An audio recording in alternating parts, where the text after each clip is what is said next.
திமுக ஆட்சியில்தான் பெண்களுக்கு அதிக முக்கியத்துவம் அளிக்கப்பட்டதாக அக்கட்சியின் பொருளாளர் மு க ஸ்டாலின் தெரிவித்துள்ளார். கரூர் மாவட்டம் குளித்தலையில் நடைபெற்ற தேர்தல் பரப்புரை கூட்டத்தில் பேசிய அவர், அதிமுக ஆட்சியில் அறிவிக்கப்பட்ட பெரும்பாலான திட்டங்கள் நிறைவேற்றப்படவில்லை என குற்றம் சாட்டினார். பொய்யான வாக்குறுதிகளை கூறி அதிமுகவினர் மக்களை ஏமாற்றுவதாகவும் ஸ்டாலின் தெரிவித்தார். திமுகவின் தேர்தல் அறிக்கையில் உள்ள முக்கிய அம்சங்களை சுட்டிக்காட்டிய அவர், திமுக ஆட்சிக்கு வந்தால் கரூர் மாவட்ட மக்களின் முக்கிய பிரச்சனைகளுக்கு தீர்வு காணப்படும் என உறுதியளித்தார்.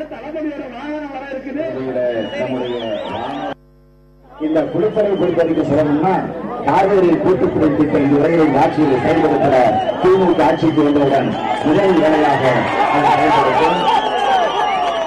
விவசாயிகளுக்கு நியாயமான விலை இதுவரையில் ஆட்சியில் நிர்ணயம் செய்யல, அதையும் முறையாக நிர்ணயம் செய்வோம். காய்கறிகள் பணப்படுத்தப்படக்கூடிய கிடங்குகள் அமைக்கப்படல, வாழைக்கு குடிநீர் கிடங்கு அமைக்கப்படல, அதையெல்லாம் சரி செய்ய திமுக ஆட்சி உறுதி எடுத்திருக்கிறது.